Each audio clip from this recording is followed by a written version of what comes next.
Hey, we are just beginning the second week of our new Grace Bible reading plan, and today, Monday, we are going to be beginning in the book of 2nd Thessalonians. And so just to kind of help you to read and engage with the Bible more, we are just producing these really short videos to kind of introduce and explain each book as we come across it. And as I say, today we are beginning with 2nd Thessalonians. This is just a short letter written to the same church that Paul wrote to in the letter we read last week, what we call 1st Thessalonians. And the sense we get is that this letter was written just a kind of short time after Paul wrote and delivered his first letter. And the first letter we saw, this church is rife with persecution and confusion. And actually the sense we get now is that Paul has caught wind that these problems have actually got worse. And so he's going to write and really try and address these issues that are going on.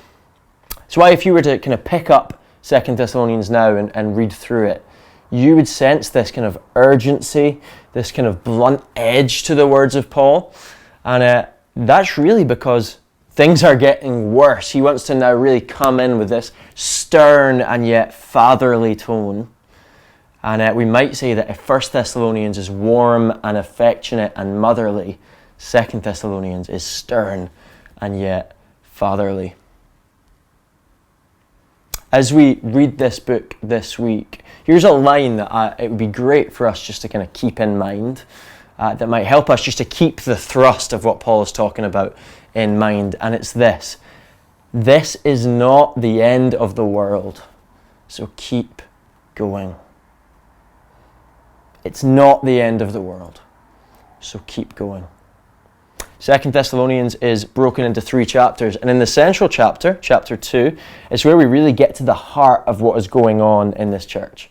So it appears that someone has been kind of feeding lies into the congregation, and they're using Paul's name to feed this lie in.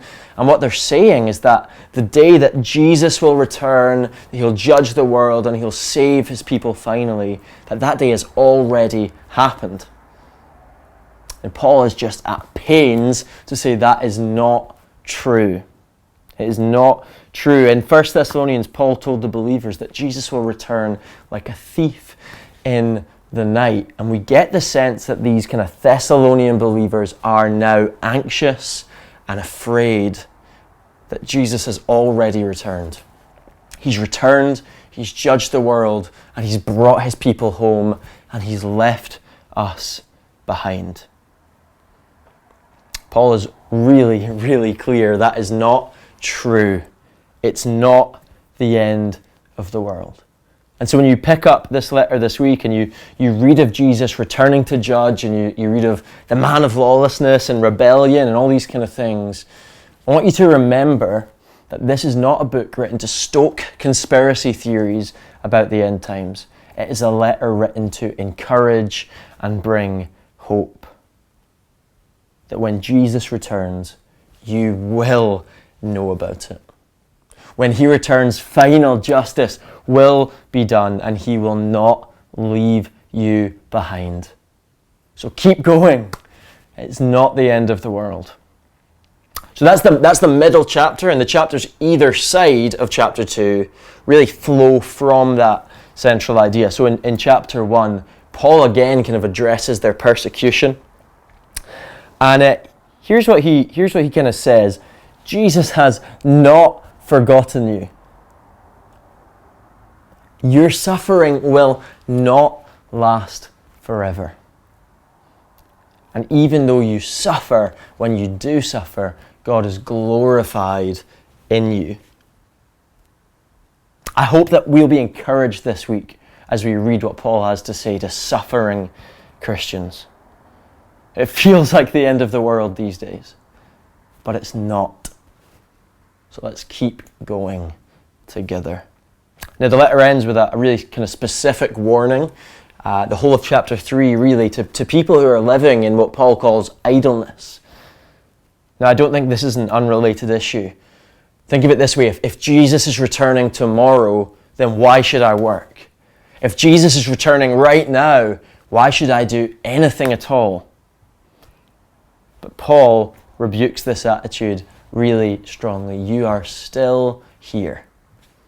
And while you are still here, you must live your life. P.J. Smythe, who leads the Advance movement of churches that we are a part of, he says this. He says we must have one foot firmly planted in eternity, as though eternity is a concrete block and we're cemented in, and yet the other foot lightly in and on this world.